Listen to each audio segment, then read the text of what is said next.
Welcome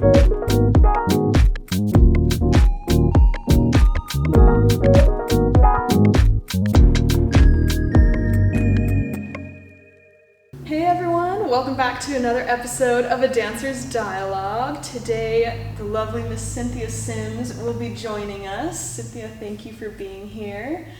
We are at Primal Studios here in Asheville, North Carolina, and Cynthia is the owner of Primal Studios. She's a yoga teacher, fitness enthusiast, and she knows a thing or two about moves on the pole for sure. So even though Cynthia hasn't been trained classically in any kind of dance, I feel that she has a lot of valuable information to share with us about, how to take care of your body and especially how to take care of your fascia, which, as most of you might be aware, that's not really a thing that is talked about in the dance world at all. It's kind of an up-and-coming science.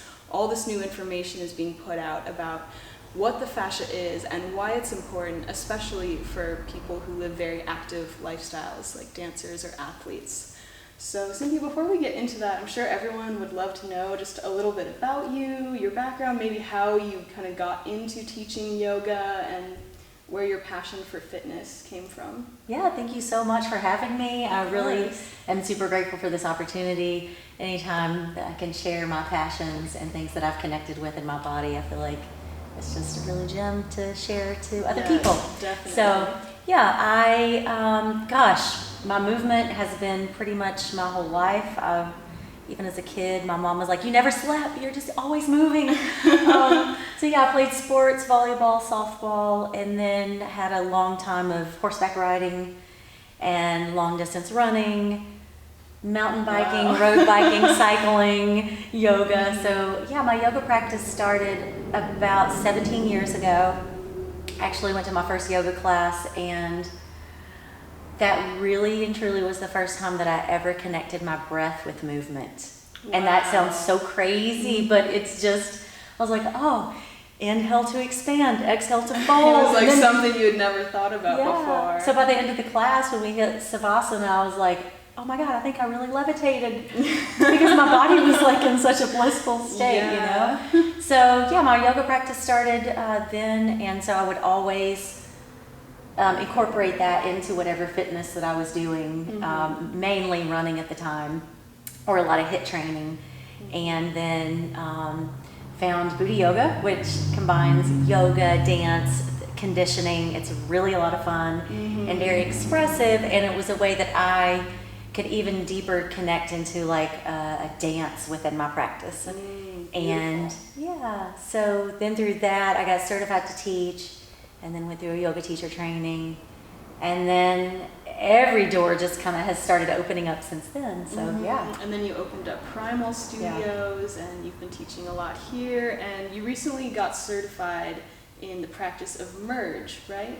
Yes. Okay, so would you mind telling us like a little bit about what the fascia is? Definitely. So, and that was actually my first time, even through my yoga teacher training, I really was never told or taught anything about fascia.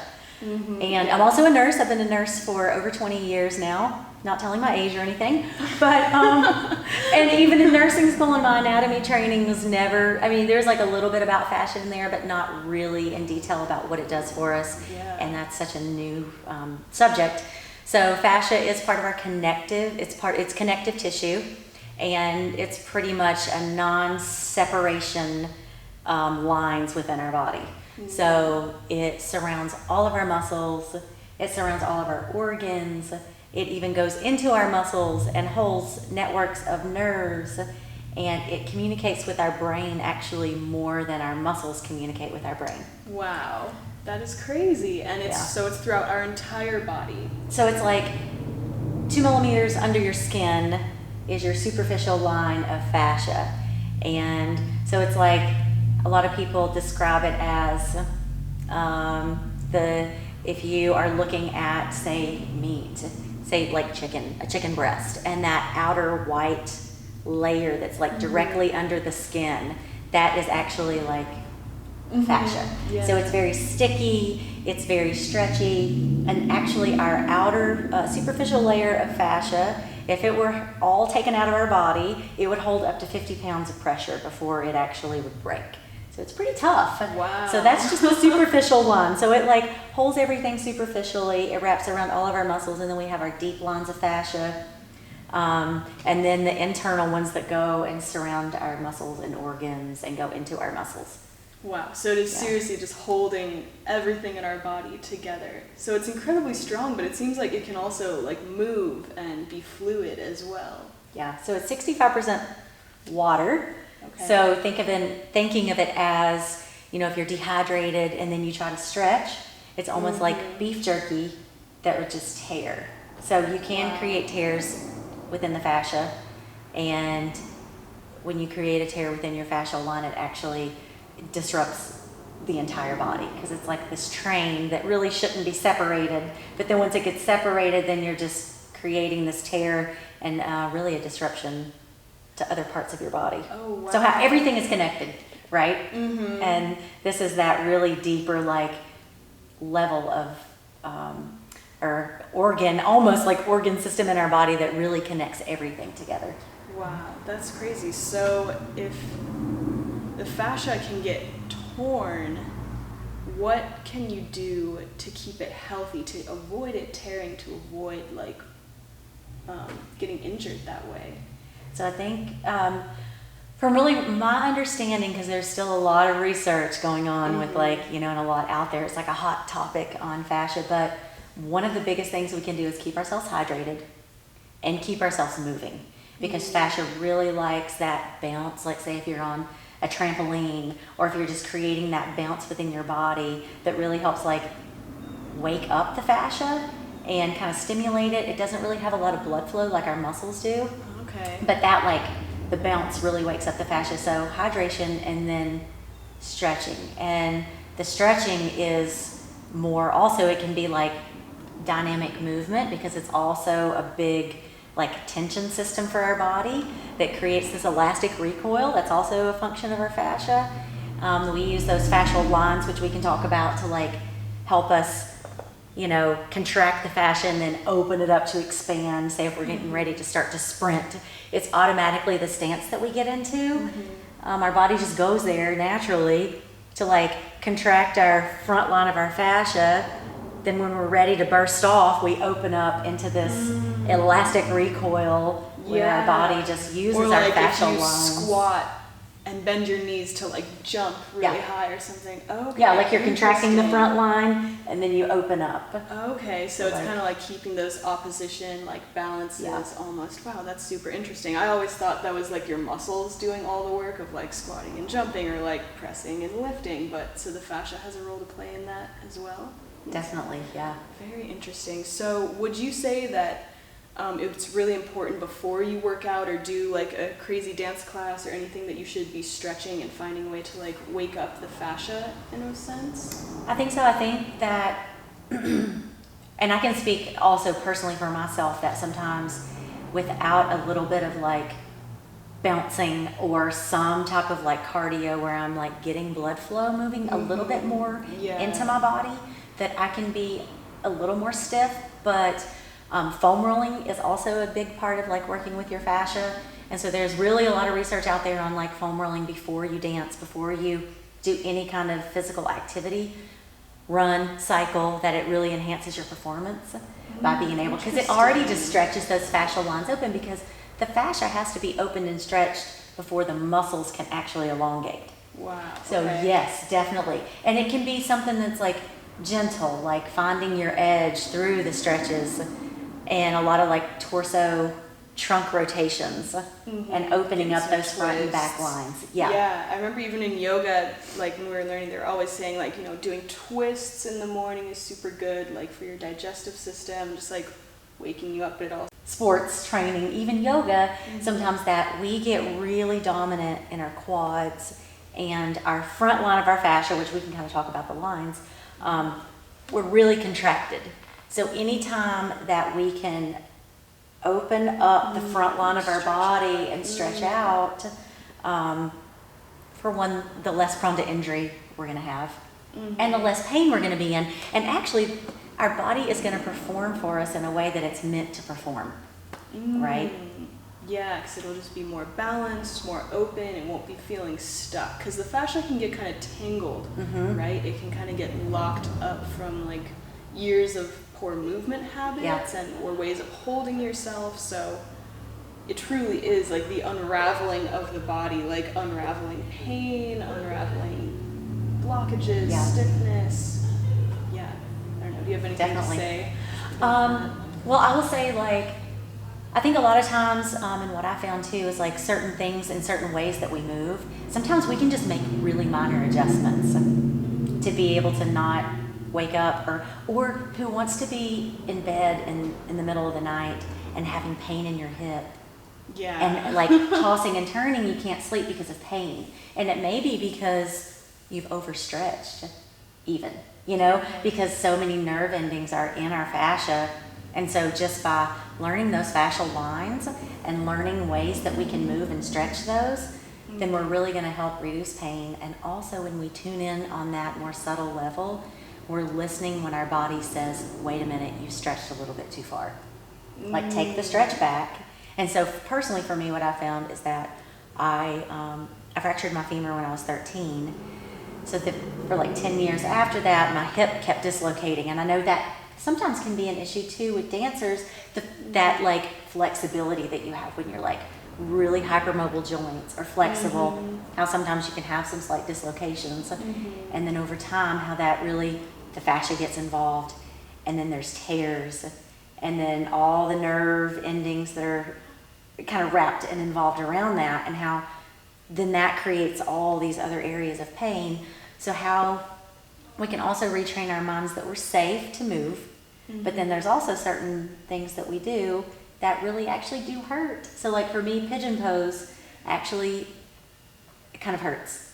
Like I have to make sure that I have certain muscle groups engaged before I go down into the stretch and really listen, and not just because somebody's telling me to go into the stretch, I just fold into it. You know, so really this is about, and fascia is, since it's part of your nervous system, really listening and tuning into your body and what it's telling you is hurting or needs to be stretched. Yeah, I think listening into our body is something that all dancers could definitely use a little bit more of, for sure, is that deeper awareness of really what's going on, and maybe, you know, being able to use the breath to help something release. How does the breath play into the fascia? How does our mind state and breath and all of those other aspects of our being affect the fascia? So one of the principles in the training that I did with Merge is that without breath there is no movement.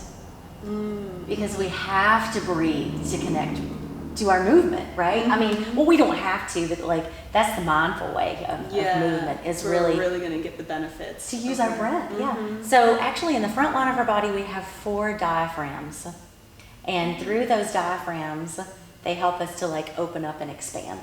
So one of my favorite ways now to move is to breathe through those 4 diaphragms. So you have a pelvic diaphragm, a diaphragm that's located like in your sacral area, and actually your thoracic diaphragm, and then you have one that's in your throat. So it's like working your breath to like expand and open up. So even a lot of people or a lot of practices use like Fascial Flow and Fascia Yoga in more like a yin sense, that to hold those poses for like 3 to 5 minutes to really connect in with your breath and allow that central, or your nervous system to really calm down and be like okay you with said, opening the fascia up. has to open before the muscles can even open. So for me, sometimes the yin practice like is a little too, like holding poses kind of too long. So I like 5 breaths. So for me to just like be, say, in child's pose, and I'm really trying to open up through my rib cage to expand, I'll give myself 5 big deep breaths. And on every inhale, I'm just visualizing my chest and my ribs expanding further and further. And really that's kind of in whatever pose that I'm in when I'm teaching my Fascial Flow class, is to really give that breath and your body time to really connect, to like expand and open. Because every time we breathe, we can really sink a little bit deeper into our every folds exhale, you can and just let it go a little bit more. And that is the beautiful thing of yoga. It seems like yoga and the fascia are really just meant for each other. They really go hand in hand to be able to help because yoga allows you to really go inward. The more you breathe and soften your breath and are paying attention to what is moving, the more you can really tune into like what is going on subtly. Because the fascia, I feel like it's very subtle. Like it's a very subtle part of our body, but so important. Yeah. If you haven't done the work to really tap into like when it is tense or when it is released, so yoga can be a great way to definitely help get your mind into the fascia and just help open up your body more. Definitely. Awesome. And also I think really learning through this practice and through connecting with the fascia, really the importance of not just staying linear with your movements, with your stretching, to really, because like our cervical spine works on a pivotal motion, so it's meant to circle and go around. Our thoracic spine is meant to twist and rotate, and our lumbar spine is really meant to just take us up and down. So, we think about all the ways we move and how sometimes through dance or even yoga, we really put our spine, especially our lower spine, through movements that it's really not meant to be. So it's really raised so much awareness within my body with like opening up these areas where I have found myself to be really tight, and also where comes into play like engaging my glutes a lot more, because when I can engage my glutes, work on that booty, you can really open up so much more through your front line. If you have a strong butt, you can really get that arch through your body, open everything up. Oh my gosh. And not dump it all into your lower back.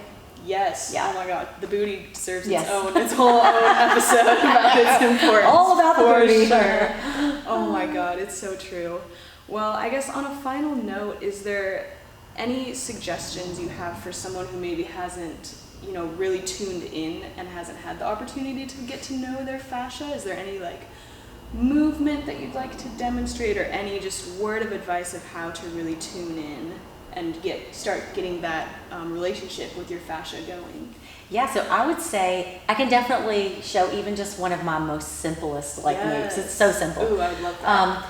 But there's so much out there, honestly, online now. It's like YouTube now has like a plethora of yoga fascial flow. So I would say dive into that and really dedicate just 30 minutes to just try it out, to just see how it feels in your body. And there's definitely the different styles. There's the more yin and there's the more dynamic flow.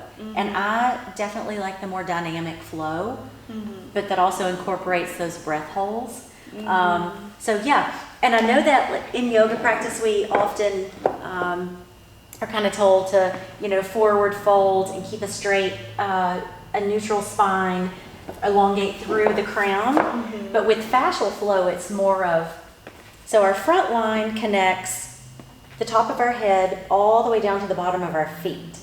So opening up the front line is the way that we can really elongate that the most, is coming onto our tippy toes, squeeze the glutes. We're taking the palms up and the fingers back. Yeah, really flexing really that opening up and keeping the glutes really squeezed. And then as you come down, so the back line connects from the forehead all the way down to the soles of the feet. So in this practice, it's more in fascial movement. It's curling the chin to the chest, because then you are taking that back line to its fullest extension.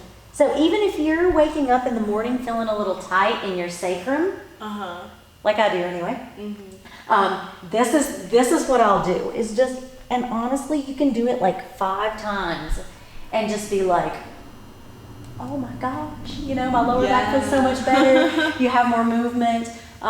Also, even just crossing the feet over, so I'm going this way, and taking the arm up, and I'll take my opposite hand. You're getting the line, and I'll take my opposite hand and push onto my pelvis. Or you can even do this in a doorway. This looks nice. I'm going to join you. Yes. Oh, yeah. Opening up those side bodies. Yes. Nice. Awesome. Oh, wow. But yes, do yourself a favor. Also, foam rolling is really an amazing thing. Rolling around your hips on tennis balls. Sometimes, especially as a dancer, I'm sure your erectors, which go up and down your spine, are probably pretty tight. Mm-hmm. So even just finding those places around your sacrum and your lower back to just use your tennis balls to roll around. Mm-hmm. Yeah, wake up that fascia and drink your water. Drink your water. Stay hydrated. Yes. Oh, well, Cynthia, thank you so much for all this amazing Thank information. you. Thank you. If any of y'all are in Asheville and want to take her, she has a whole class Sundays at 4 in the afternoon that you can take and really dive in to this practice and get a whole range of movement to awaken and open up your fascia. And I'll definitely be putting Cynthia and Primal Studios information in the comments below, so definitely check them out. They have a lot to offer to anyone who's interested in health and fitness. So yeah, guys, we'll see you next time. Thanks for joining us. Thank you so much, and happy dancing. Yeah.